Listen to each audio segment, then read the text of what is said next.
방송에서 제공하는 부동산 정보는 투자 판단에 대한 참고 자료입니다.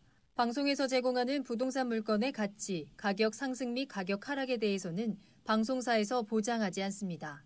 본 방송은 간접 광고가 포함되어 있으며 방송에서 나오는 부동산 정보는 출연자와 경제적 이해관계가 있을 수 있습니다. 투자에 유의하시길 바랍니다.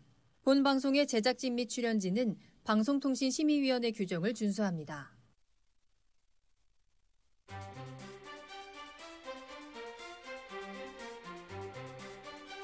부동산의 모든 고민이 통하는 길 부동산 시그널. 안녕하세요. 저는 진행의 홍보람입니다. 정부가 23번째 부동산 대책을 내놨습니다. 이번 대책은 공급 확대에 초점이 맞춰져 있는데요. 수도권에 13만 2천 가구 이상의 주택을 공급하겠다라는 계획입니다. 수도권의 재건축 용적률을 상향 조정하고요. 또 공급, 국가시설 부지를 활용하는 등 이 공급을 위해서 꺼낼 수 있는 카드는 모두 꺼냈다라는 평가인데요. 전문가들은 이 공급 물량 측면에서는 시장의 불안 심리를 어느 정도는 진정시킬 수 있겠다라는 평가를 내놓고 있지만 이 집값 안정화 측면에서는 의견이 좀 엇갈리고 있습니다. 오늘 저희 부동산 시그널에서 이 공급 확대 방안과 함께 또 이러한 시장 속에서 여러분들이 잡을 수 있는 시장의 기회들에 대한 정보도 제공해 드립니다. 끝까지 함께 해보시길 바라겠고요. 방송을 시청하시다가 궁금한 사항 있으시거나 전문가와 상담을 원하신다면 문의 전화 이용하시기 바랍니다. 서울 전화 02-2128-8504번, 02-2128-8504번이고요. 문자로도 상담 가능하니까요. 궁금한 점 남겨주시면 친절하게 도움드리겠습니다. 그리고 유튜브를 통해서 실시간 참여도 가능하십니다. 유튜브에 알토마토를 검색하시거나 주소를 직접 입력하고 들어오시면 되고요. 많은 참여 부탁드립니다. 그럼 부동산 시그널 참여 방법 보시고요. 본격적으로 출발합니다. 부동산의 모든 고민이 통하는 길, 부동산 시그널. 여러분도 참여하실 수 있습니다. 첫 번째, 유튜브 라이브를 통한 실시간 참여. 유튜브에서 알토마토를 검색하거나 주소를 입력해 들어오세요. 실시간 채팅창에 여러분의 궁금증을 올려주시면 바로바로 해결해 드립니다. 두 번째, 전화 참여 및 문자 참여. 02-2128-8504번으로 전화 주시거나 문자를 보내주세요. 상담을 통해 여러분의 부동산 고민을 해결해 드립니다. 당신이 궁금한 부동산 궁금증, 시그널을 보내주세요. 네, 오늘 함께 해주실 전문가분 소개해드립니다. 오늘 JYP홀딩스의 김광섭 이사님과 함께합니다. 이사님 안녕하세요. 네, 반갑습니다. 계속 부동산 대책이 좀 나오고 있는데요. 항상 알토마토 TV 방송을 보시고 부동산에 대한 조언 찾아가시기 바라겠습니다. 네, 앞서 말씀드린 것처럼 23번째 부동산 대책이 나왔습니다. 최근에 이 부동산 대책이 나올 때마다 또 나오기 전부터 정말 많은 관심을 모으고 있는데요. 먼저 이 정부의 공급 확대 방안에 대해서 짚어보도록 하겠습니다. 이사님, 우리 이번 대책은 어떤 내용 담겨 있을까요? 예, 시장에 대한 불안 심리를 좀 어느 정도 좀 잠재우기 위해서 이 대책을 좀 발표한 것 같습니다. 그 안에 내용을 좀 보게 되면 또 새로운 용어도 좀 나와 있죠. 지분 참여형 주택이라든가 여러 가지 용어가 좀 나오고 있습니다. 내용을 좀 잠깐 좀 보시게 되면요. 일단은 그 26만 호 공급 중에 13만 2천 호를 공급하겠다라는 내용이 나오고 있고 또 13만 2천 호 중에 약 한 7만 호 정도는 지금 현재 기존에 발표한 내용이 좀 내용이 있습니다. 나머지 거에 대해서 발표를 했다. 이렇게 좀 보시면 될 것 같은데요. 어쨌든 간에 방송으로 좀 나왔던 내용들이 일정 부분 좀 들어간 부분이 있습니다. 이 도심 내 군부지, 이 태릉 골프장이라든가 이 캠프킴, 용산에 있는 캠프킴 부지죠. 여기를 좀 활용하겠다라는 내용이 나와 있고 또 유휴부지가 좀 있습니다. 이 정부과천청사 일대라든가 서울지방저돌청 쪽 주변 지역, 상당히 좀 핵심 요지에 있는 지역들도 공공임대, 이 아파트를 좀 많이 짓겠다라는 내용이 좀 들어가 있는 것 같아요. 또 하나는 이 미 매각 부지인 상암 DMC 요 부지도 나와 있고요. 또 SH에도 미 매각 부지가 좀 들어있는 부분도 있습니다. 또 하나는 공공시설 복합 개발로 해서 노후된 이런 이런 것도 활용하겠다. 또 면목에 있는 행정복합 타운도 만들겠다라는 내용이 들어가 있고요.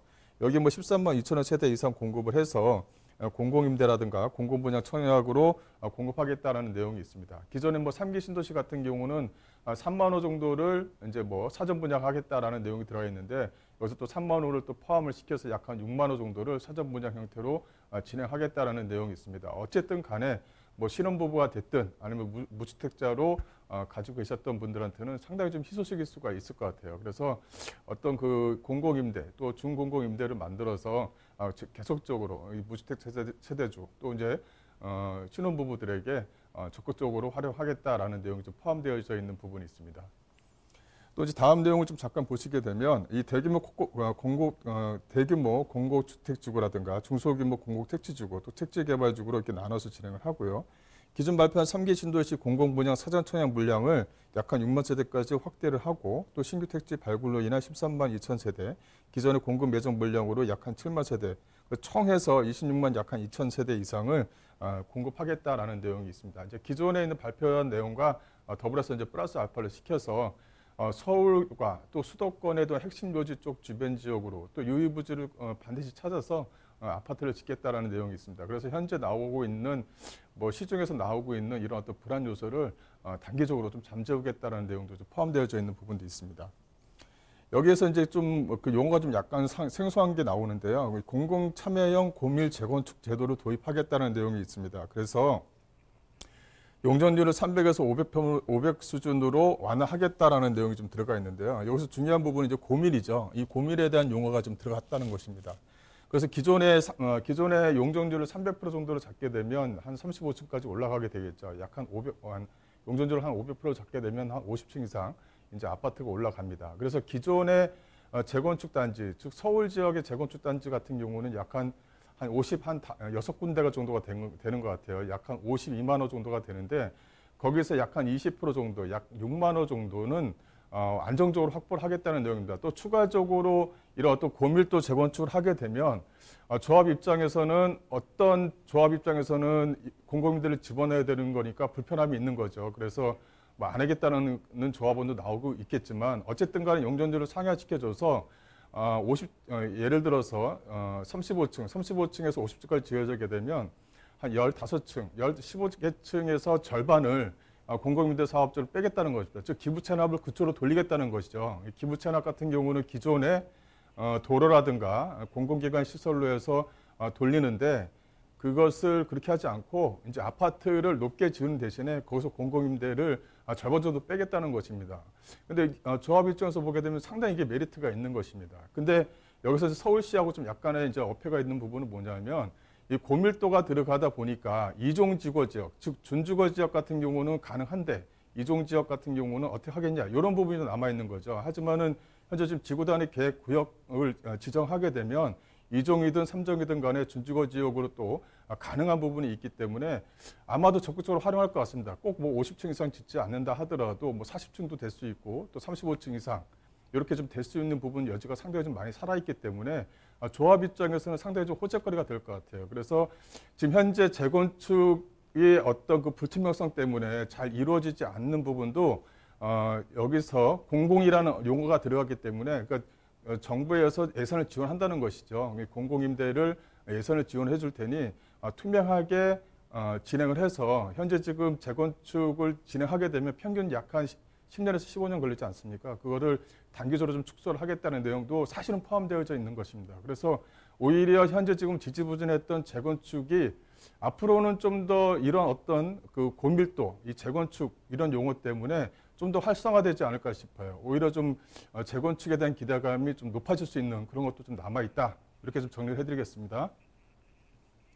네, 부동산 시장에서 항상 공급이 부족하다라는 점이 이제 해결 과제였는데요. 정부에서 확대 방안을 내놓았습니다. 정리해드린 내용 잘 참고해 보시길 바라겠습니다.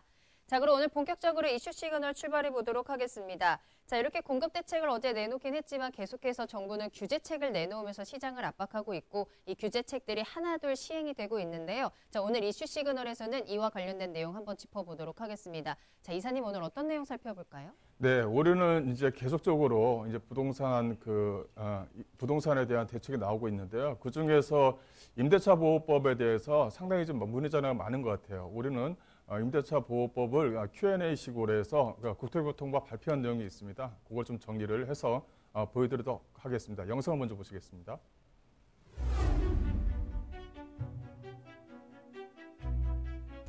최근 부동산 시장에 뜨거운 감자로 부상했던 임대차 3법이 지난달 31일 주택임대차 보호법 개정안을 통해 공포됐습니다. 향후 전월세 시장에 어떤 영향을 미칠지 귀추가 주목되고 있습니다.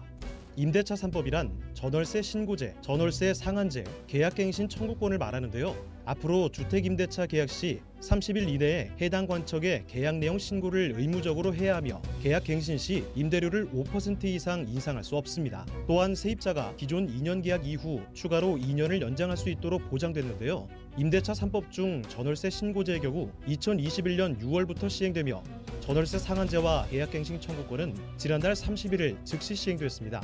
김현미 국토부 장관은 이번 개정안에 대해 임대차 3법은 임차인을 보호하는 조치라며 임차인의 거주권을 2년에서 4년으로 보장하는데 31년이 걸렸다고 말했습니다. 반면 부동산 전문가들은 단기적으로는 안정될 수 있지만 결국 전월세 물량이 감소하고 4년치 임대료가 한꺼번에 오르는 등 전세 시장이 왜곡될 수 있다고 전망했습니다.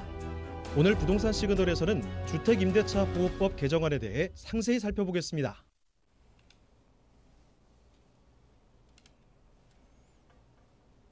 네, 이제 그 주택임대차 보호법 방송에서 또 이제 그 신문에서 좀 많이 나오고 있는 내용입니다.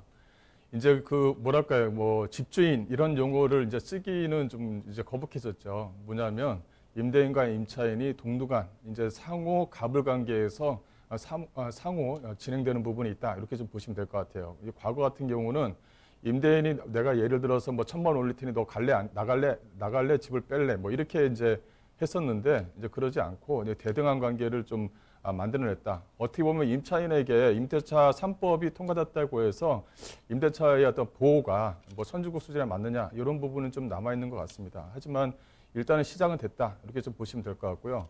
어쨌든 간에 계약갱신 청구권은 이때만 있었던 건 아닙니다. 과거에서도 계속적으로 얘기가 있어 왔는데 이게 좀 과시화됐다, 이렇게 좀 보시면 될 것 같아요. 그래서 어느 순간에 툭 튀어나온 그런 법률은 아니다, 이렇게 좀 보시면 될 것 같고, 또 90년도쯤에 또 이제 1년 정도, 1년에서 2년으로 또 이제 법이 개정될 때도 이런 비슷한 이야기거리가 많았다고 합니다. 이제 그런 어떤 과거의 어떤 시행착오를 보게 되면 이것도 2, 3개월 안에도 좀 안정적으로 이제 좀 추세가 유지되지 않을까, 이렇게 좀 보시면 될 것 같은데요. 내용은 익히 아시는 내용이 좀 많이 있을 것 같은데 그거를 한 번 더 정리하는 그런 시간을 좀 갖도록 하겠습니다. 일단 계약갱신 청구권 이렇게 좀 나와 있는데요. 이 기존에 있는 계약갱신 청구권이죠. 내용을 보시게 되면 이제 Q&A를 좀 보시게 되면요. 임차인은 언제부터 임대인에게 계약갱신 요구가 가능하냐, 이제 이런 부분이 있는데 임대차 기간이 끝나기 6개월 전부터 1개월 전까지는 청구가 가능합니다. 지금 현재 임대 기간이 남아 있다 한다고 한다면 이제 그 임대인이 얘기를 한다고 한다면 이제 계약갱신 청구권을 적극적으로 활용할 수가 있는 것이죠. 단 뭐냐면 이 계약갱신 청구권 행사 기간 관련해서 개정 사항이 있는데 현재까지는 1개월이지만 20년 이제 2개월 이상으로 2개월 전에 진행을 합니다. 2개월 정도 남아 있어야 된다. 이제 1개월이 2개월이 되는 거죠. 2020년 12월 10일 이후에 체결된 이런 것은 이렇게 적용된다, 이렇게 좀 보시면 되는 거고요. 갱신 청구권은 몇 회 적용되느냐? 이제 1회 정도 행사가 가능하고, 그러니까 2년에서 총 4년이 됩니다. 현재 전세 세입자에 대한 평균 기간을 좀 보게 되면 약 한 3년 8개월 정도가 되거든요. 3년 8개월 정도가 되기 때문에 거의 한 4년 정도입니다. 평균적으로. 그걸 이제 법제화했다, 이렇게 좀 보시면 될 것 같아요. 그래서 이 내용 자체에서는 큰 의미가 없었던 거죠. 근데 이거를 그냥 법제화했다, 요거만 있는 겁니다. 그래서 이것을 외부에서 얘기한 것처럼 새롭게 나온 그런 법률은 아니다, 이렇게 좀 보시면 될 것 같아요. 묵시적 갱신도 행사가 가능한가? 이건 좀 보셔야 될 것 같은데, 묵시적 갱신은 그렇지 않다라고 나옵니다. 이 개정 법률에 따른 갱신 요건 행사는 명확한 의사 표시를 하는 경우에만 가능하다. 그래서 갱신 요구권, 과거에는 이제 2년 동안 아무 말 없으면 자동적으로 이제 연장이 됐었는데, 이 계약갱신 청구권을 행사하기 위해서는 적극적으로 활용을 해야 된다, 이렇게 좀 보시면 될 것 같아요. 여기서 이제 사례를 하나 이제 얘기를 좀 나왔는데요. 임차인 갑과 임대인 을이 17년 9월에서 19년 9월까지 최초 전세 계약을 맺었고, 묵시적으로 이제 19년 9월부터 21년 9월까지 계약갱신이 된 경우에도 임차인 갑은 임대인 을에 대하여 계약갱신 요구권 행사가 가능하다라는 것입니다. 이제 묵시적 갱신에 대해서 지나갔어요.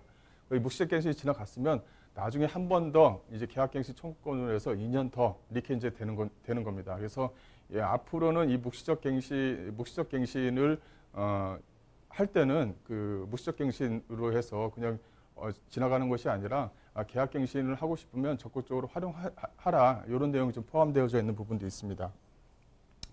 이 법 시행 전 잔존 기간만 있으면 모두 갱신이 가능하냐?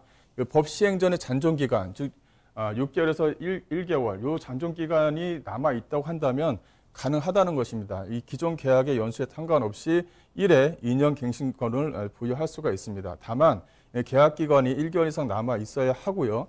또 20년 12월 10일 이후에는 최초 계약 체결하거나 갱신된 계약은 2개월 이상 남아 있어야 됩니다. 이런 부분을 좀 임차인 입장에서는 좀 주의하셔야 된다. 이렇게 해서 보시면 될 것 같고, 또 임대인이 법 시행 전에 제3자와 새로운 임대차 계약을 맺은 경우에도 임차인의 계약갱신 요구권을 행사할 수 있는지 이렇게 좀 되어져 있죠. 요거는 이제 불가능하다는 것입니다. 그러니까 법 시행 전에 제3자와 새로운 임대차 계약을 맺은 경우 임대인이 계약을 맺은 요 때는 이제 안 된다는 것이죠. 요것은 뭐냐면 법적 안정성을 위해서 그렇다는 것입니다. 그래서 제3자와 계약이 체결된 경우에는 예외적으로 계약갱신권을 부여하지 않는 이 부칙을 좀 두고 있다는 거. 이것도 좀 아셔야 될 부분이고요. 다만 뭐냐면 임대인은 법 시행 전 제3자와 계약 체결 사실을 입증해야 합니다. 그러니까 일부러 또 그럴 수가 있는 거잖아요. 그래서 계약 체결 사실을 입증할 수 있어야 되는데 계약서만은 아니고 계약금을 수령할 수 있는 뭐 계좌이체했었던 통장 사본이라든가 어쨌든 간에 그런 부분까지도 있어야 된다는 것이다. 요게 이렇게 돼서 이런 부분이 있다. 이렇게 좀 보시면 될 것 같고요. 임대인이 법 시행 이후에 제3자와 계약을 체결한 경우, 아까 전에 법 시행 전이잖아요. 이번에는 법 시행 전에 제3자와 계약을 체결한 경우에는 계약갱신 요구권을 임차인에게 부여를 합니다. 그래서 임대인이 제3자와 계약 체결을 이유로 갱신 요구를 임대인이 거절할 수가 없습니다. 이 내용도 있고요. 또 법 시행 이후에 계약 기간이 만료되는 경우, 즉 임대인이 계약 만료가 6개월 전부터 1개월 전까지 임차인에 대하여 갱신 거절만 한 경우, 요거는 이제 계약 갱신이 가능하다는 것입니다. 이 내용이 있고요. 또 법 시행 이후에 계약 기간이 만료되는 요 내용을 보시게 되면 임대인이 계약 만료 6개월 전부터 1개월 전까지 임차인과 합의를 통해서 이미 계약을 갱신한 경우, 요거는 이제 계약 갱신 요구가 가능하다는 거고, 다만 임차인은 임대인과 계약 갱신한 계약을 유지하고 해당 계약의 계약 기간 만료 시점에 계약 갱신 요구권 행사가 가능하다. 이렇게 해서 보시면 될 것 같아요. 즉 뭐냐면 요거 한 번 더 말씀을 드리자면 임차인 갑은 20년 8월 달에 계약갱신 요구권을 행사해서 5% 미만으로 임대료를 조정하거나, 여기서 이제 임대료를 조정하거나 또 8% 증액한 기존 임대차 계약 관계를 유지하면서 차후에 2년 있다가 계약갱신권을 한 번 더 행사가 가능하다라는 것입니다. 상대적으로 그림이 잘 그려져 있죠. 그래서 이런 부분이 이 계약갱신 청구권의 아마도 중요한 내용이다. 이렇게 좀 보시면 될 것 같아요. 한 번 더 말씀드리지만 20년 8월 달 전에 계약갱신 요구권을 행사해서 5% 미만으로 임대료를 조정하거나, 이제 8%를 임대인이 요구를 했는데 이걸 5% 낮추자 하고 계약갱신 요구권을 한 번 행사할 수가 있는 것이고, 안 그러면 기존에 이제 8%대로 유지를 하되 2년 후에 계약갱신 요구권을 행사를 가능하다는 것입니다. 이런 부분이 있다. 이렇게 좀 보시면 될 것 같아요. 그다음 임차인의 거주 기간 이렇게 되면 되어져 있는데요. 그 2년 거주 의무는 없다. 임차인은 언제든지 계약 해지 통지를 할 수가 있고, 임대인은 통지받은 날로부터 3개월이 지나야 효력이 발생하고요. 또 임차인은 계약 해지 통보를 하더라도 계약 만료 전이라면 3개월간 임대료를 납부를 해야 됩니다. 이런 부분 내용이 좀 들어가 있고요.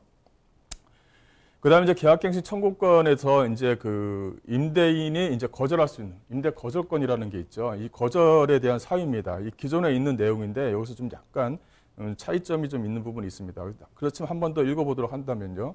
이게 거절권입니다. 이 계약갱신 청구권에 임대인이 이제 거절할 수 있는 권리. 즉 임차인이 두기의 차임액에 해당하는 금액에 이르도록 차임을 연체한 사실이 있는 경우, 이렇게 좀 되어져 있죠. 그러니까 연속적으로 2번 아니면 한 번 안 내고, 예를 들어서 1월 달에 이제 차임을 내고 2, 3월 달에 1월 달 차임을 못 내고 2, 3월 달에 차임을 내고 또 4월 달에 차임을 못 내는 그 연속 2기는 아니죠. 그렇지만 2기가 된 경우에는 이렇게 갱신 청구권을 거절할 수 있다는 것입니다. 그다음에 2호, 3호 규정이 있고요. 그다음 4호 규정이 있습니다. 또 이제 오리코 규정이 있는데요. 뭐 전보 몇실, 또 고의나 중대한 경우에 뭐 과실된 경우, 또 주택의 전부나 일부가 매실돼서 사용할 수 없는 경우 이런 부분이 있고요. 또 이제 8호 부분이 이제 좀 약간 한 번 더 주목해야 됩니다. 임대인이 실제 주택에 거주할 경우 이렇게 되어져 있죠. 또 임대인의 직계 존속이나 직계 비속이 실제 주택에 거주할 경우는 이렇게 임대인이 계약갱신 청구권을 거절을 할 수가 있습니다. 또 7호를 보시게 되면 임대인 강봉 어느 하나에 해당하는 사유로 인해서 목적주택의 전부 또는 대부분을 철거하거나 재건축하기 위해서 목적주택의 전부를 회복할 필요가 있는 경우,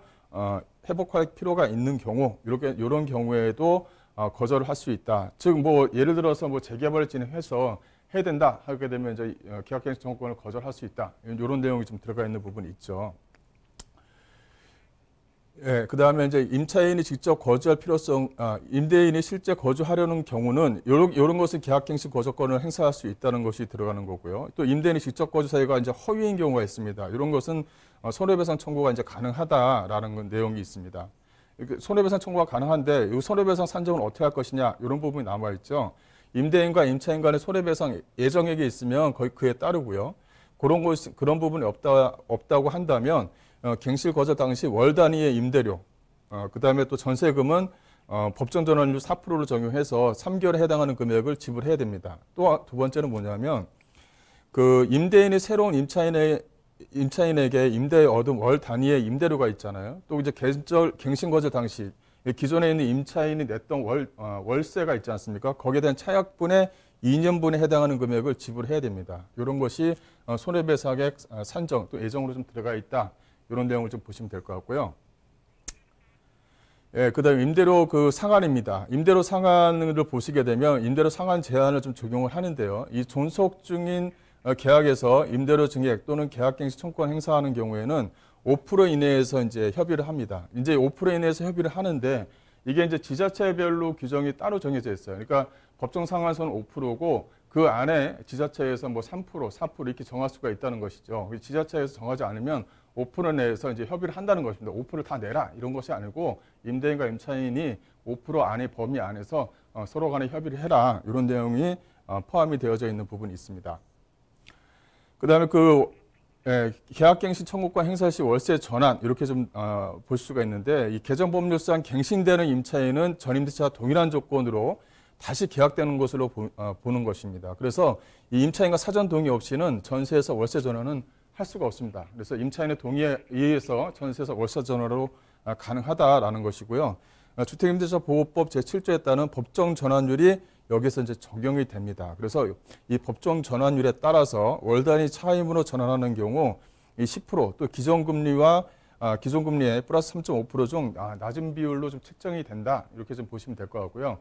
어쨌든 간에 이 부동산 임대차 3법은 일단은 임차인 입장에서는 계약 관계상 이제 동등한 입장에서 이제 진행을 한다는 것입니다. 이제 과거 같은 경우는 임대인이 예를 들어서 전세가를 올렸을 때 이제 선택의 여지만 남아 있는 것이죠. 예를 들어서 얼마를 올려서 너 갱신 청구를 할래 말래 이제 이렇게 되었었는데 그건 아니다는 거죠. 동등한 계약 관계에서 진행을 한다. 그래서 집주인이라는 용어는 이제 없어지고 임대인과 임차인의 어떤 관계에서 이제 앞으로는 진행을 한다. 또 하나는 뭐냐면 이 임대차 3법이 통과됐다고 해서 임차인에게 어떤 그 선진국 수준에서 보는 그런 어떤 단계까지는 아직 아닙니다. 그래서 계속적으로 임대차, 즉 임차인을 보호하기 위한 개정 법률안은 지속적으로 좀 유지가 돼야 된다. 이렇게 좀 정리를 해드리겠습니다. 네, 지난주부터 임대차 3법이 시행이 되면서 벌써부터 다양한 움직임이 나타나고 있습니다. 아무쪼록 이 법의 취지에 맞게 임차인이 보호를 받으면서 또 집값 안정화, 시장 안정화에 효과가 나타나길 기대해 보겠습니다. 자, 이렇게 강도 높은 규제책과 함께 또 공급 확대 대책이 나오면서 혼란스럽기도 하실 텐데요. 자, 1대1로 맞춤 상담 받아볼 수 있는 세미나 준비되어 있습니다. 세미나 소식 전해드립니다. 자, 주택 시장에 대한 고민들, 정책에 대해서 궁금하신 부분들, 부동산에 대한 고민들 1대1로 맞춤 상담 받아보실 수 있습니다. 매주 화요일 오후 2시부터 진행이 되는데요. 선착순 4명에 한정돼서 상담을 하실 수 있기 때문에 예약이 필수입니다. 서울전화 02-2128-8504번으로 문의 전화 주시기 바랍니다. 네, 그럼 저는 잠시 후에 부동산 상담 시그널로 돌아오겠습니다. 내 집 할 땐 집통. 빠른 매물 확보할 수 있는 부동산 거래 가능할까요? 허위 매물 0%, 검증된 실매물만 존재합니다. 상세한 매물 정보가 한눈에 건물 종합 정보, 실거래가 등 다양한 매물 정보를 확인할 수 있습니다. 쉽고 간편한 매물 확보. 한 번의 클릭으로 매력적인 매물을 확보하세요. 허위 매물 없이 좋은 매물 구할 땐 내 손 안의 중개실장 집통.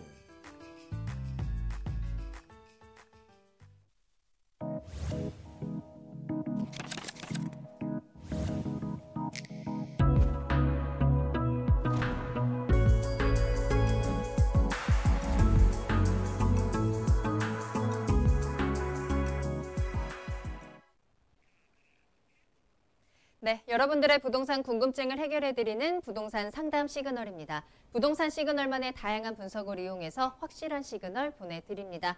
자, 계속해서 김광섭 이사님과 함께하고 있습니다. 오늘 첫 번째 상담 문자로 보내주신 사연 확인합니다. 끝번호 2841번으로 보내주셨는데요. 세종시 민간임대 아파트에 2년 동안 거주를 하고 있습니다. 대출을 받아서 원금 이자를 내고 있고요. 자, 그리고 2019년 11월에 등기를 마친 안산의 아파트를 하나 더 가지고 있습니다. 전세 들어와 있는 아파트를 매수한 건데, 자, 2주택자를 규제한다고 하니까 걱정이 됩니다. 어떻게 해야 할까요? 하는 질문 주셨습니다. 정리해보면 대출을 받아서 임대 아파트에 거주를 하고 있고요. 또 전세 들어와 있는 안산의 아파트를 현재 전세로 또 주고 있어요. 2주택자입니다. 자, 현재와 같은 규제가 강화되는 시장에서 자, 어떻게 대처를 해야 될지 우리 대응 방법 체크해 보도록 하겠습니다. 자, 이사님 어떻게 해야 될까요?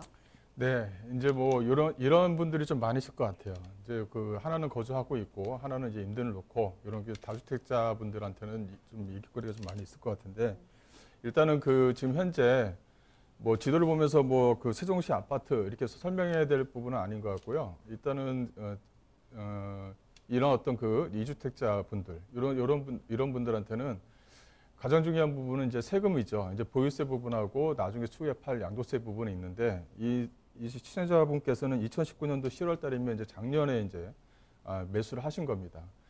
근데 이런 아파트를 한 채 더 가지고 있다고 해서 뭐 재산세가 뭐 크게 증가를 한다던가, 뭐 방송이라든가 이렇게 나오는 내용, 뭐 종부세가 뭐 얼마를 더 내야 된다든가 이런 사항에 처해 있는 것은 아니죠. 뭐 기껏해 봐야 뭐 작년 세금에 고작 한 돈 10만 원 정도 더 나올까, 그런 어떤 그거밖에 안 되는 것 같아요. 나중에 이제 양도했을 때 양도세 부분을 어떻게 정리할 것인가에 대한 부분은 추후에 이제 내가 매도할 시기가 나왔을 때 그때 결정을 해야 될 부분이고요. 뭐 이 내용 자체는 2주택자에 대한 규제가 뭐 계속적으로 방송에 나오는데, 이걸 그렇다고 해서 당장 뭐 팔아야 될 물건도 아니지 않습니까? 현재 입장에서는.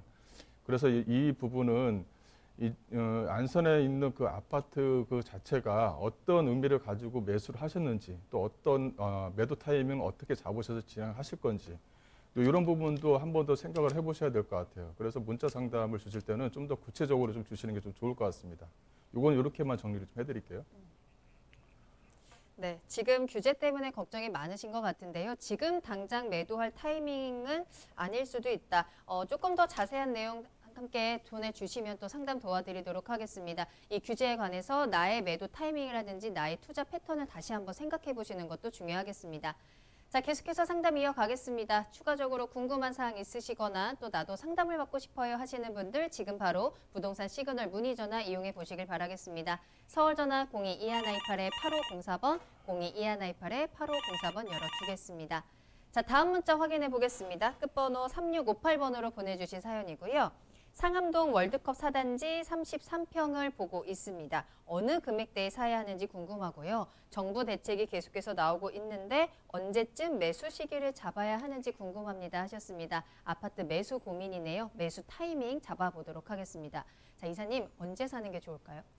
글쎄요, 이거 정부 대책이 뭐 계속적으로 나온다고 해서 뭐 그렇다고 부동산이 뭐 급등한다거나 뭐 그런 건 아니거든요. 지금 현재 공급에 대한 그 대책은 계속적으로 나오고 있습니다. 그러니까 상당히 좀 안정적으로 좀 유지가 될 것 같은 그런 생각이 좀 드는데요. 현재 지금 물건을 이제 아파트를 이제 매수를 해야 돼. 어쩔 수 없이 매수를 해야 될 입장에서는 이제 단기적으로 어느 시점에 좀 잡아야 되는가 이런 부분 좀 남아 있는 것 같아요. 지금 그 현재 그 보시게 되면 상암 월드컵 4단지 이 아파트 같은 경우는 가격대를 보자면 전체적으로 지금 현재 이 상암 DMC 쪽 주변 지역의 가격대는 어느 정도 이제 유지가 좀 되고 있는 추세를 좀 보이고 있습니다. 이게 무슨 말이냐면 이쪽 위쪽에 있는 그 디지털 미디어 시티 이 역을 중심으로 해서 수생역 쪽 주변의 역세권 개발 사업 이런 것들과 이제 맞물리다 보니까 가격 상승폭은 어느 정도 가격은 좀 유지를 하고 있는 것 같아요. 여기서 좀 더 치고 올라갈 수 있는 여지는 있느냐? 현재 시점에서는 여기서 좀 더 치고 올라갈 수 있는 시점은 좀 더 기다려야 된다. 이런 부분이 좀 남아 있는 것 같아요. 또 하나는 이쪽에 디지털 미디어 시티 역 쪽 주변 지역, 디지털 미디어 쪽 주변 지역이라든가 이쪽 주변 지역이라든가 이 수생역 쪽 주변 지역에 대한 이게 눈에 보이는 어떤 그 호적거리가 상당히 아직까지도 많이 살아있다는 것입니다. 또 하나는 이 디지털 미디어 시티역이라든가 수생역 쪽으로 지나가는 그 지하철 연장 사업도 현재 좀 진행을 하고 있고요. 즉 그 서부광역철도라고 하고 그다음 서부광역철도가 이제 눈에 가시화가 들어오게 되면 전체적으로 또 가격 상승폭은 한 번 더 가져갈 수 있는 여지는 있습니다. 또 하나는 이쪽에 올라가는 이 6호선 등산역을 비롯해서 월드컵 경기장 역 쪽 주변 지역으로 해서 올라가는 철도입니다. 이 지하철 쪽 주변 지역으로 해서는 현재 좀 재개발 사업들이 한참 좀 진행 중에 있거든요. 이제 눈에 보이기 시작한다. 이렇게 좀 보시면 될 것 같아요. 그래서 이쪽 지역의 이제 아파트 가격대를 보게 되면 이제는 좀 평준화가 되지 않았나 싶어요. 그래서 매수 시기를 좀 잡으려면 좀 단기적으로 좀 접근을 해야 될 것 같습니다. 그래서 올해 안에 좀 매수 시기를 좀 적극적으로 좀 활용하시는 게 나쁘지 않다. 그렇다고 해서 가격이 좀 더 떨어질 것이냐?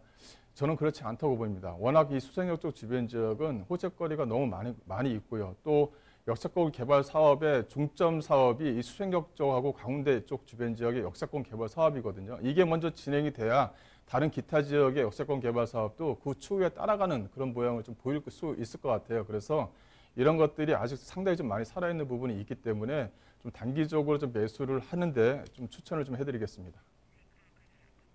네, 주변에 다양한 개발이 진행이 되고 있습니다. 앞으로의 가격 상승 여지 남아 있다라고 체크해 주셨고요. 올해 안에 매수해보는 게 어떨까 잘 참고하셔서 좋은 매수 타이밍 잘 잡아보시길 바라겠습니다. 자, 계속해서 다음 상담도 만나보도록 하겠습니다. 이번에는요, 끝번호 2855번으로 보내주신 문자입니다. 목동의 전세 거주자입니다. 내년이 전세 만기인데요. 아파트 구입을 서둘러야 하는지 걱정이 되네요. 전세금도 올라간다고 하고요. 부동산 대책이 계속 나오고 있는데 앞으로의 전망 부탁드립니다 하셨습니다. 자, 목동에서 우리 아파트 매수 좀 서둘러야 할까요? 지금 여유가 좀 있으시면 굳이 뭐 이렇게 크게 서둘러야 될 필요는 없다. 이렇게 네. 좀 생각을 할 것 같아요. 이 목동에 내가 거주를 해야 되고 내가 전세를 이쪽에서 오래 살아야 된다. 그럼 목동 지역에 이제 물건을 봐야 되는 부분이 있죠. 이 목동 쪽 주변 지역은 목동 쪽 주변 지역이라든가 이 목동 즉 등촌역 쪽 주변 지역 또 이제 가양역 쪽 주변 지역 이런 쪽 주변 지역들은 사실 이렇게 갭 투자 형태의 투자 물건들이 좀 기존에 많이 있었던 지역 중에 한 군데입니다. 그래서 이런 어떤 그 전세를 증액을 뭐 5%로 상한을 둔다던가 안 그러면 추후에 좀 이 투자 즉 갭 투자를 하시는 분들은 정부 입장에서는 투기 세력으로 좀 보거든요. 그래서 이제 계속적인 규제를 할 것이다라는 내용을 발표를 했기 때문에 암만 해도 이 물건 자체는 이 목동 쪽 지역 같은 경우는 물건이 아마 나오지 않을까 싶어요. 그리고 물건이 나온다라는 의미는 뭐냐면 지금 현재 전체적으로 강남도뿐만이 아니라 이쪽 즉 목동 쪽 주변 지역 일대도 지금 현재 몇 달 전만 하더라도 이 호가 자체가 이제 매수세를 유지했거든요. 이제 거래량이 그렇게 크게 나오지 않았다. 이렇게 좀 정리를 해드릴 수가 있을 것 같은데 이게 이제 호가 자체가 매수를 유지하다 보니까 이 가격 자체가 좀 거품이 좀 있는 겁니다. 이게 뭐냐면 거래량이 어느 정도 일정 평균적으로 나와야 그게 이제 실제 가격과 유지가 되는 부분이 있는데 그런 것이 아직 부족하다라고 이제 볼 수가 있을 것 같아요. 그래서 전세 만기가 뭐 당장 들어온다면 어떻게 좀 구체적인 대안을 마련해야 되겠지만 이 전세 기간이 조금 더 여유가 있다고 한다면 올해는 좀 더 기다려 보는 게 좀 어떤가 싶어요. 그러니까 지역적으로 아까 전에 말씀드린 그 문자 상담 중에 그 상암 쪽 지역, 수생역 쪽 주변 지역은 호재거리로 인해서 가격 상승폭을 유지를 했잖아요. 그리고 또 현재는 가격 상승폭 자체가 주변에 이제 재개발 지역들이 많이 맞물려 있고 재개발 지역들이 어느 정도 이제 가시성, 즉 눈에 보이는 어떤 가시성 단계에 좀 접어든 그런 단계입니다. 이런 것들은 이 수생역 쪽 주변 지역의 아파트 같은 경우는 가격 상승폭이 크게 빠지지 않겠죠. 하지만 목동이라든가 이 등촌역 쪽, 우리 가양역 쪽 주변 지역 같은 경우는 가시적으로 눈에 보일 수 있는 성과 단계는 없습니다. 단지 뭐냐면 이쪽 안쪽으로 들어가는 지하철에 대한 호재라든가 이런 것들이 아직 많이 살아있는 거거든요.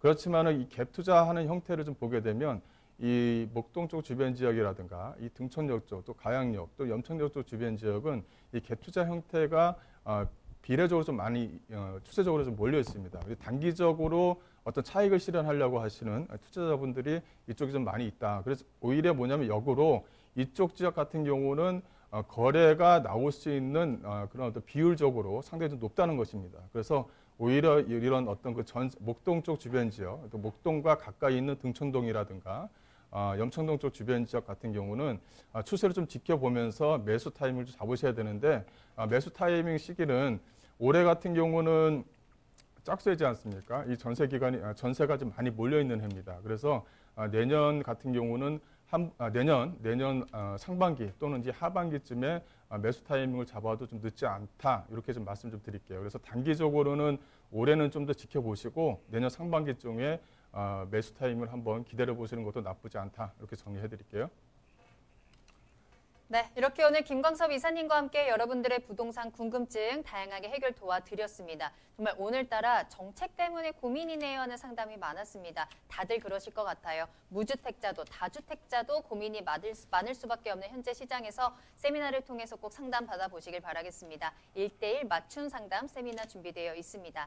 자, 매주 화요일 오후 2시부터 진행이 됩니다. 1:1로 나에게 딱 맞는 맞춤 상담 받아보실 수 있는 시간인데요. 하루에 선착순 4명에 한정돼서 진행이 됩니다. 예약 꼭 하고 찾아가시길 바랄게요. 서울전화 02-2128-8504번으로 문의 전화 주시기 바랍니다. 네, 계속해서 김광섭 이사님과 함께하고 있습니다. 이번에는 투자 정보 알아보도록 하겠습니다. 자, 먼저 첫 번째로 만나볼 부동산은요. 서울시 서초구 서초동에서 아파트 소개해드리겠습니다. 먼저 개요 정보부터 알아봅니다. 네, 서초구 서초동에 있는 아파트입니다. 저희 저번 주 중순해서 이제 계속적으로 서초동에 있는 아파트를 좀 소개를 해드리고 있는데 보시는 분들마다 상당히 좀 만족하시고 좀 진행이 되고 있는 부분도 있습니다. 그래서 오늘도 서초동에 있는 아파트를 좀 가지고 나왔는데요. 일단 개요 정보를 보시게 되면 2호선 서초역에서 도보 약 한 10분 정도 거리에 위치했습니다. 면적을 보시게 되면 약 한 33평형, 9평형대로 약 한 33평형 아파트다. 이렇게 좀 보시면 될 것 같아요. 규모를 보시게 되면 지하 2층에 지상 7층으로 구성이 되어져 있고요. 주차 세대 수는 1.5대, 거의 한 2대꼴로 좀 되어져 있습니다. 그리고 총 세대수를 하게 되면 나홀로 아파트 형태다. 이렇게 좀 보시면 될 것 같은데 이 주변 지역 자체가 거의 대부분이 좀 나홀로 아파트 형태를 좀 가지고 있습니다. 그리고 또 서리풀 공원과 좀 가까이 위치했다 보니까 이 습세권이 좀 가능하고 또 강남 인프라, 서초역과 가까이 있기 때문에 강남 인프라를 충분히 좀 활용할 수가 있고요. 또 고급주택, 앞서 말씀드린 대로 주변 지역이 이 고급주택 밀집 지역입니다. 그래서 가격 대비해서 이 본 아파트 같은 경우는 가격대가 그렇게 크게 나쁘지 않다. 이렇게 좀 보시면 될 것 같고요. 매매가는 약 한 14억 8천만 원의 33평형 아파트다. 이렇게 정리를 해드릴 수가 있겠습니다. 네, 서초구 서초동에 위치한 아파트 소개해 드립니다. 와, 지금 같은 부동산 시장에서 강남권에서 아파트를 매수할 수 있을까 고민하시는 분들 있을 텐데요. 부동산 시그널과 함께 하시면 또 그 기회 잡아보실 수 있을 것 같습니다. 자, 그러면 오늘 이 아파트의 입지 그리고 호재부터 살펴보도록 할게요. 네, 본 물건의 입지를 보시게 되면 이 서리풀 공원과 바로 맞물려져 있습니다. 또 2호선 이 서초역과도 바로 인접해 있고요. 또 주변 지역 자체가 이 학군과도 다 잘 연결이 되어져 있다. 이렇게 상당히 좀 중요하죠. 이 강남 3구 같은 경우는 어쨌든 간에 학군과 어떻게 연결이 되어져 있느냐가 가장 중요합니다. 그래서 이 전세에 대한 실수요자가 상당히 좀 안정적으로 유지되는 지역이냐 이런 부분이 상당히 좀 중요한데요. 이 본 물건은 이 강남 인프라, 또 설해마을과 고급주택 밀집 지역, 이 3박자가 어울려져 있는 지역에 위치해 있다. 이렇게 좀 보시면 될 것 같습니다. 또 하나는 2호선 서초역과도 맞물려져 있고요. 이 선입풀 터널이 이제 개통이 되고 나서 이 서초역 쪽 주변 지역과 이 내방역 쪽 주변 지역에 업무 시설들이 상당히 좀 많이 밀집되어져 있다. 이렇게 좀 보시면 될 것 같아요. 그래서 이 서리풀 공원과도 인접해 있는 부분이 있기 때문에 숲세권이 좀 가능하다라고 이제 정리를 해드릴 수가 있을 것 같고요. 이 중요한 것은 이 학군입니다. 이 보시게 되면 이 반경 500m에 뭐 방일초라든가 서초중학교, 서초고등학교, 서울고등학교가 위치해 있고요. 바로 밑에는 유명하죠. 이 상문고등학교도 바로 앞에 위치해 있습니다. 그만큼 학군이 상당히 좀 중요한 곳에 위치해 있다. 이렇게 좀 정리를 해드릴 수가 있을 것 같고요. 또 주변 지역 자체가 이렇게 학군이 중요하게 되면 학원 상가가 또 오히려 좀 잘 되어 있습니다. 그러니까 학원 상가가 잘 되어 있으면 주변의 상권도 상당히 좀 오밀조밀하게 밀집되어져 있다. 이렇게 좀 보시면 될 것 같은데 따라서 상권이 밀집되어져 있는 지역들은 또 업무 시설도 같이 또 연계가 됩니다. 그래서 업무 시설과 연계되어져 있는 아파트다. 이렇게 좀 정리를 해드릴 수가 있을 것 같고요. 또 여기서 이제 호재거리가 하나 있죠. 바로 이제 상암 DM 이 서리풀 터널 쪽 주변 지역에 있는 이 정보사 사령부지입니다. 이게 그 우리나라 시행사 1위인 시행사에 이제 그 매수를 하게 됐습니다. 그래서 여기 같은 경우는 어떤 그 관광시설 또 오피스 시설이 들어간다 이렇게 좀 보시면 될 것 같아요. 이 강남 3구에서 특별하게 서초구 같은 경우는 이 관광에 대한 인프라가 좀 없다시피 하죠. 그래서 여기다가 관광시설을 좀 도입할 수 있는 그런 시설을 만들겠다라는 내용도 좀 포함이 되어져 있습니다. 그래서 이 안쪽에는 아파트 자체가 들어가지 않기 때문에 주변 지역의 아파트 가격을 또 한번 상승시킬 수 있는 여지가 좀 충분히 있는 그런 어떤 호재거리다라고 정리를 해드리겠습니다. 참 살기 좋겠다라는 생각이 들었습니다. 강남 인프라 이용하면서 고급 빌라, 고급 주택, 밀집 지역에 있는 신축 아파트 소개해 드리는 거거든요. 주변에 학군이 많기 때문에 아이들 키우기도 괜찮을 거고요. 또 서리풀 공원으로 이제 산책하기도 좋죠. 이 공원을 중심으로 한 다양한 개발 호재들까지 함께 가져가 보시면 되겠습니다. 자, 그럼 이 아파트 건물 특징 한번 살펴보도록 할게요. 자, 그리고 가격도 궁금합니다. 네, 이제 건물 특징을 보게 되면 상당히 좀 유럽풍 스타일 같은 그런 아파트 외관을 좀 가지고 있습니다. 상당히 좀 유명한 시공사에서 지은 아파트다 이렇게 좀 보시면 될 것 같고요. 그 내부로 들어가는 뭐 주차 시설은 상당히 좀 잘 되어져 있습니다. 광폭 주차장으로 좀 되어져 있고 세대당 약 한 1.5대 거의 한 2대꼴로 해서 주차 공간이 마련이 되어져 있다는 것도 하나의 좀 특징이고요. 또 내부 시설을 보게 되면 그 어떻게 보면 젊은 사람들은 취향에 맞게끔 상당히 좀 스타일 자체가 좀 상당히 좀 세련됐다 이렇게 좀 보시면 될 것 같아요. 그래서 바닥 타일이라든가 내부 벽지라든가 이런 것을 상당히 좀 세련되게 만들어놨다라고 좀 보시면 될 것 같고요. 또 하나는 이 안쪽으로 해서 그 피트니스 공간을 좀 마련했습니다. 그래서 편의시설을 제공할 수 있는 공간 마련을 해줬다라는 것도 하나의 좀 특징이고요. 또 하나는 이 안쪽에서 이제 공간 자체를 세대별로 해서 그 이 창고를 하나씩 마련했습니다. 상당히 좀 크게 마련을 해줬는데요. 이런 어떤 창고 시설도 마련해준 어떤 편의시설을 상당히 좀 잘 만들어놓은 그런 아파트다 이렇게 좀 보시면 될 것 같습니다. 이 가격대를 보시게 되면 예상 매매가는 약 한 14억 8천만 원이고요. 뭐 전세는 뭐 한 9억 정도가 간다고 합니다. 일단은 14억 8천에 뭐 실거주를 좀 예상하셨을 때 대출은 약 한 4억 한 6천 정도를 좀 예상할 수가 있을 것 같고요. 따라서 뭐 대출을 활용하시고 실거주를 하신다 그러면 약 한 10억 정도에 가져갈 수 있는 물건이고요. 또 주변 지역 자체가 고급 아파트 밀집 지역에 위치해 있기 때문에 주변 지역보다는 가격 자체가 상당히 좀 괜찮습니다. 또 가격 상승을 가져가게 되면 어울려서 가격 상승 폭을 좀 가져가는 그런 여지를 좀 보이고 있기 때문에 어떤 미래 가치로서도 괜찮은 아파트다 이렇게 정리를 해드릴 수가 있을 것 같습니다. 네, 서울시 서초구 서초동에 위치한 아파트 소개해드렸습니다. 추가적으로 궁금하신 부분들 많으실 것 같아요. 또 전화 주시고 직접 가서 한번 보시길 바라겠습니다. 문의 전화 열어두도록 할게요. 서울전화 022128-8504번, 022128-8504번으로 연락 주시면 되겠습니다. 자, 계속해서 김광섭 이사님과 함께 이번에는 두 번째 투자 정보 알아보도록 하겠습니다. 자, 이번에는 토지 전해드릴 건데요. 위치는 경기도 부천시 괴안동입니다. 먼저 개요 정보부터 알아봅니다. 예, 본 물건은 이제 계안동에 위치해 있는 토지입니다. 일단은 토지를 가지고 나왔다 이렇게 좀 보시면 될 것 같은데요. 1호선 역곡역에서 도보 약 한 5분 정도 거리에 위치해 있는 물건입니다. 이 나대지고요. 또 이제 205.5평방미터인데요. 이거는 이제 고평수를 계산하게 되면 약 한 60평이 좀 넘는 그런 아파트다. 이렇게 해서 보시면 될 것 같습니다. 그 도로를 보시게 되면 2종 일반 주거 지역에 그 소로 3류 앞에는 이제 폭이 약 한 8m, 뒤쪽 같은 경우는 폭이 약 한 4m 도로, 양쪽으로 도로가 되어져 있는 물건이다. 이렇게 정리를 해드릴 수가 있을 것 같고요. 그 개별 공시 지가를 좀 보시게 되면 2020년 올해 1월 기준으로 해서 약 한 4억 998만 원이 나옵니다. 이 감정평가액을 보시게 되면요.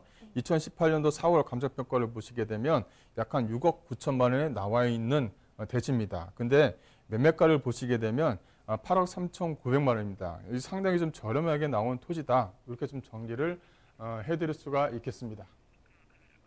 자, 경기도 부천시 괴안동에 위치한 토지입니다. 역곡역에서 도보로 5분 거리 역세권에 위치한 토지라고 할 수 있을 텐데요. 자, 토지는 활용을 어떻게 할 수 있느냐가 가장 중요할 텐데 입지를 통해서 그 부분도 한번 체크해 보도록 하겠습니다.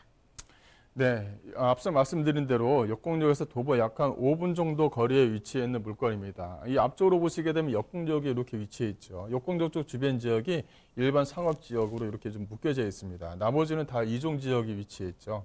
또 하나는 뒤쪽입니다. 이 뒤쪽 도로를 보시게 되면 여기가 이제 항동, 이 공공택지지구, 현재 한천 개발을 거의 마무리하고 있는 항동 택지 개발지구가 있고요. 또 앞쪽으로에서는 이 괴안 택지지구가 이렇게 위치했습니다. 그래서 이 뒤쪽으로 해서는 항동이라든가 괴안 택지지구가 위치했기 때문에 앞으로의 토지 상승에 대한 기대치가 상당히 좀 높다. 이렇게 좀 정리를 좀 해드릴 수가 있을 것 같고요. 또 이제 그 주변 지역의 도로 교통을 보시게 되면 시흥 IC라든가 서부간선도로, 이 강병 IC에서는 도보 약 한 10분대 진입이 가능합니다. 또 지하철은 바로 앞에 역곡역이 위치해 있기 때문에 지하철 이용이 상당히 좀 편하다. 이렇게 좀 보시면 될 것 같아요. 또 주변 지역을 좀 보시게 되면 이 본 물건지 주변 지역은 2종 일반 주거 지역으로 이렇게 둘러싸여져 있습니다. 즉 다세대 지역들이 많이 있다. 주거 밀집 지역이다. 이렇게 좀 정리를 해드릴 수가 있을 것 같고, 이쪽에 이제 역곡역 쪽 주변 지역으로 해서는 구도심, 즉 역세권 주변에 구도심 개발 지역으로 개발 압력이 상당히 좀 강한 지역에 위치했다. 이렇게 좀 정리를 해드릴 수가 있을 것 같고요. 또 바로 뒤쪽에는 이렇게 항동 택지지구와 이 계안지구가 위치했습니다. 이 계안지구 같은 경우는 공공택지지구로 약 한 1,000세대가 들어올 예정이고요. 1,000세대가 들어오면서 공공시설이라든가 또 이제 이 학군이 좀 들어올 예정입니다. 이렇게 개발 압력이 양쪽으로 좀 받고 있는 지역, 토지다. 이렇게 좀 정리를 해드릴 수가 있을 것 같습니다. 주변 지역을 보시게 되면 이게 소사 원시선, 즉 소사 구도심 쪽에서 일단은 그 일산으로 가는 지하철, 이 지하철과도 연결이 되어져 있는 부분이 있고요. 또 항동이라든가 옥길지구, 또 계안지구과 같이 맞물려져 있는 부분이 있다라고 이제 정리를 해드릴 수가 있을 것 같고요. 이 토지 이용 계획을 좀 보시게 되면 이 평당 가격이 약 한 650만 원대다. 이렇게 정리를 해드릴 수가 있을 것 같아요. 그래서 현재 좀 개별 공시지가가 이제 제곱미터로 나오죠. 이것을 평당으로 계산하게 되면 약 한 650만 원대다. 이렇게 정리를 해드릴 수가 있을 것 같고요. 또 하나는 2종 일반 주거 지역이고 소류 3류, 이 8m, 앞쪽으로는 소류 3류의 8m 도로고 바로 뒤쪽으로 해서는 4m 도로가 있습니다. 그래서 양쪽으로 도로가 껴있는 대지다. 이렇게 좀 정리를 해드릴 수가 있을 것 같습니다. 그래서 건물을 짓는다고 했었을 때는 다세대 주택으로 해서 지을 수가 있다. 이렇게 정리를 해드릴 수가 있을 것 같습니다. 저 주변 지역의 이제 개별 공시지가를 좀 보시게 되면요. 이 2020년 1월 달에는 평당 가격과 2019년도 1월 1일 날의 평당 가격을 보시게 되면 현재 좀 전체적으로 약 한 4억대, 3억 9천만 원대 이렇게 좀 구성이 되어져 있는 부분이 있거든요. 그래서 이 전체 이 가격대가 크게 상승하는 지역에 위치해 있다라고 말씀을 드리는데, 앞서 이제 말씀드린 매가를 보시게 되면 매가 자체가 상당히 좀 저렴하게 구성되어져 있는 물건이다라고 이제 말씀을 좀 드릴 수가 있을 것 같습니다. 그래서 이 감정평가를 한 번 더 정리한다고 한다면 2종 일반 지역의 토지 지목은 대로 위치해 있고요. 이 공부사항 면적은 205.5평방미터입니다. 그래서 감정평가 금액은 약 한 6억 9,800만 원, 거의 한 7억 정도 수준에 있는 감정평가 금액이다. 근데 이 감정평가 금액이 2018년도 4월에 나온 감정평가 금액입니다. 그래서 이제 거의 한 2년이 지났죠. 2년이 지났으면 현재 감정평가 금액이 거의 뭐 매매 가격의 육박한다라고 이제 보시면 될 것 같아요. 그 감정평가 금액이라는 것은 주변 시세 대비해서 약간 80% 정도에 좀 나오고 평균적으로 80% 정도에 나오는 부분이기 때문에 현재 좀 시세 자체가 상당히 좀 저렴하게 나온 그런 물건이다라고 정리를 좀 해드릴 수가 있을 것 같습니다. 네, 그 토지 주변의 어떤 특징을 좀 보시게 되면 일단은 이 본 물건을 철거를 해서 현재 좀 철거를 했다라고 이제 말씀을 좀 드릴 수가 있을 것 같고요. 또 이제 그 앞쪽으로 해서는 약간 6m, 즉 8m 도로가 위치했고 뒤쪽으로 약간 4m 도로가 위치했습니다. 그 양쪽으로 도로가 맞물려져 있는 도로고요. 또 주변을 보시게 되면 이렇게 다세대 물건들로 구성이 되어져 있습니다. 그래서 본 물건에 다세대 건물을 짓게 되면 전세가가 상당히 좀 안정적이기 때문에 지속적으로 좀 전세가를 안정화시키면서 가져갈 수 있는 토지다라고 정리를 좀 해드릴 수가 있을 것 같고요. 그 뒤쪽으로 해서 이렇게 4m 도로가 이제 나와 있는 부분이 있습니다. 그 양쪽으로 도로가 이제 막혀져 있지 않다라고 이제 말씀을 좀 드릴 수가 있을 것 같고, 주변에 이제 실거래가를 좀 보시게 되면 대지 면적당 가격입니다. 2020년 3월 30일이라든가 6월 5일 날 실거래가를 좀 보시게 되면 67평이 약간 그 1,600만 원 정도, 1,700만 원 정도에 이렇게 거래가 됐다라고 이제 보시면 될 것 같아요. 그래서 본 물건 자체가 토지가가 상당히 좀 저렴하게 나왔다. 이렇게 좀 정리를 해드릴 수가 있을 것 같습니다. 그 예상 가격을 좀 분석을 한다고 한다면 그 매상 매매가는 약간 8억 3,900만 원입니다. 이 대출이 현재 지금 나오고 있는데 대출이 약간 매매가의 약간 4억 정도를 좀 예상할 수가 있을 것 같고요. 또 실투자금 자체를 4억 2천만 원 정도로 가져갈 수가 있습니다. 그래서 토지를 좀 적극적으로 활용하시고 건물을 지어서 내가 우회 주인세대에 내가 거주를 하게끔 하고 싶다고 한다면 현재 지금 이 건축주하고 협의를 하셔서 다세대 물건 또 이제 위쪽에다 내가 주인세대를 좀 F장이 꾸며서 중장기적으로 좀 끌고 갈 수 있으면 추후에 예상가를 좀 높은 가격에 또 매매할 수 있는 기회가 또 생기지 않을까 싶습니다. 네, 경기도 부천시 괴안동에 위치한 토지 소개해 드렸습니다. 주택가 안에 있는 토지잖아요. 그렇기 때문에 활용하는데 주택을 건축하는데 큰 무리가 없겠다 싶습니다. 토지는 직접 가서 봐야 되는 게 중요하죠. 저희 방송에서 살짝 토지의 모습 공개해 드렸는데요. 직접 가서 토지 보시고 기회도 꼭 잡아보시길 바라겠습니다. 부천시 괴안동에 위치한 토지까지 살펴드렸습니다. 자, 이제 추가적으로 궁금하신 사항들 또 나의 부동산 고민들 또 상담 받아볼 수 있는 세미나 소식 다시 한번 정리해 드리겠습니다. 자, 1대1로 맞춤 상담 받아볼 수 있습니다. 전문가와 함께 나에 대한 이야기 조금 더 자세히 들어볼 수 있는 시간이고요. 매주 화요일 오후 2시부터 진행이 됩니다. 선착순 4명에 한정돼서 꼼꼼하게 살펴드릴 거예요. 예약하고 꼭 상담 받아보시길 바라겠습니다. 서울 전화 02-2128-8504번 열어두겠습니다. 네, 그럼 오늘 다양한 도움 말씀 주신 김광섭 이사님과는 여기서 먼저 인사드리겠습니다. 이사님 오늘 감사합니다. 자, 경기 하남시에 호재가 있습니다. 최초의 지하철이 생기는데요. 하남 미사지구와 풍산동을 잇는 하남선 1단계 구간이 이번 주 토요일부터 개통이 됩니다.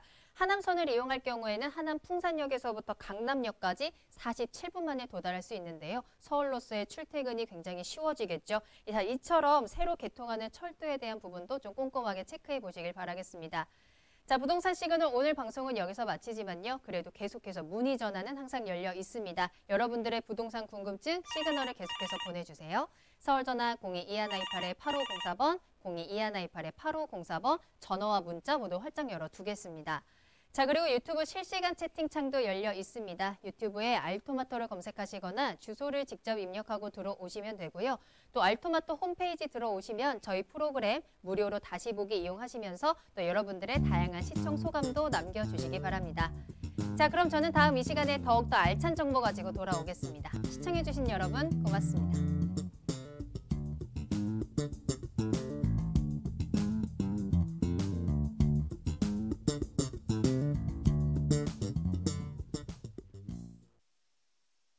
본 방송에서 제공하는 부동산 정보는 투자 판단에 대한 참고 자료입니다.